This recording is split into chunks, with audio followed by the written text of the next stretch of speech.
Hi friends, இந்த சம்மருக்கு நாங்கள் எல்லோரும் ஃபேமிலியாக எங்கே போயிருந்து பார்த்தோம்னா டெக்ஸ்வெல்லியில் இருக்கிற ரிலாக்ஸ் ஃபன் ஜோன் மாலுக்கு போயிருந்தோம். அங்கே நிறைய கேம்ஸ், கிட்ஸ், அடல்ட் எல்லாத்துக்குமே இருந்துச்சு. அமௌண்ட் பே பண்ணிவிட்டு நாங்கள் விளையாட உள்ளே போயிட்டோம். எந்த கேம் விளையாடுறது, எந்த கேம் விளையாட வேணான்னு ஒன்றுமே புரியல. டைமே எங்களுக்கு பத்தவே இல்லை. மொத்தத்தில் நைட் டைமில் போனனால நான் யார் விளையாட வந்தாங்கன்னே தெரியலைங்க. எங்கள் பாருங்க, எங்கள் அப்பா எப்படி ஃபன் பண்ணிக்கிட்டு இருக்காருன்ட்டு. நாங்கள் என்ஜாய் பண்ணுறோமோ இல்லையோ, எங்கள் அப்பா நல்லா என்ஜாய் பண்ணாரு. நீங்களே பாருங்க. நான் எங்கள் தங்கச்சி பாருங்களேன், டாய் ட்ரெயின் போயிட்டா. அவளே தனியாக ட்ரெயின் ஓட்டிட்டு போகிறாங்களாமா. நீங்களே பாருங்க. அவனால ஜாலியாக என்ஜாய் பண்ணி விளையாடிட்டு இருந்தா. நான் அந்த சைடு ஏதாவது விளையாடலான்ட்டு போயிருந்தோம். அந்த கேப்ல இவ பாருங்க, என்னை விட்டுட்டு தனியாக ட்ரெயினில் ரைட் போயிருக்கா. ஜாலியாக என்ஜாய் பண்ணிட்டு இருக்க பாருங்க.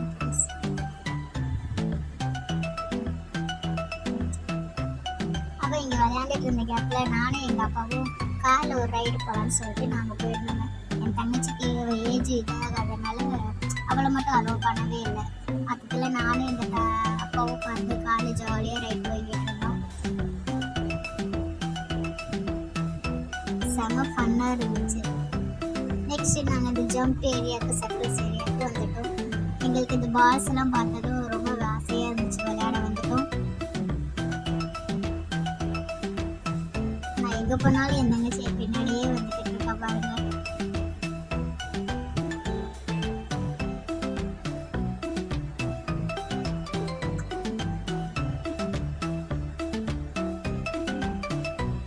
எனக்கு இந்த இதில் போகிறதுக்கு ரொம்ப பிடிக்கும். அதனால நான் உள்ளே போகலான்ட்டு நான் போன பின்னாடியே என் தங்கச்சி பின்னாடியே வந்துட்டேன் பாருங்க. அங்கே வந்து என் கூட ஒரே சண்டை. நான் தான் ஃபஸ்ட்டு போவேன்ட்டு. ஆனால் நான் விடவே இல்லை. நான் தான் அங்கே ஃபஸ்ட்டு உள்ளே வந்தேன். ரொம்ப ஜாலியாக இருந்துச்சு. நீங்களும் ஒரு தடவை விசிட் பண்ணி பாருங்கள், உங்களுக்கு ரொம்ப பிடிக்கும். இந்த சம்மருக்கு கிட்ஸுக்கு ரொம்ப ஜாலியாக இருக்கும். கிட்ஸ் மட்டும் இல்லை, பெரியவங்களும் ஜாலியாக நல்லா என்ஜாய் பண்ணலாம். நெக்ஸ்ட் இந்த யூனிகார்ன் ஹார்ஸ் ரைட் போயிருந்தோம். சூப்பராக இருந்துச்சுங்க, ஜாலியாக இருந்துச்சு. என் தங்கச்சி பாருங்க, என்னை விட்டுட்டு வேற ஒரு குட்டீஸ் கூட விளையாண்டுக்கிட்டு இருக்கேன். எங்கே போனாலும் இவளோட செட் தாங்கவே முடியல. ரெண்டாவது அடுத்து நானும் எங்கள் அப்பாவும் பாருங்க இந்த கன் கேமுக்கு வந்துட்டோம். வாட்டர் கேம் சூப்பராக இருந்துச்சு. நானும் என் தங்கச்சி தாங்க விளையாட போனோம். கடைசியில் எங்கள் அப்பா இதை வாங்கிட்டாரு.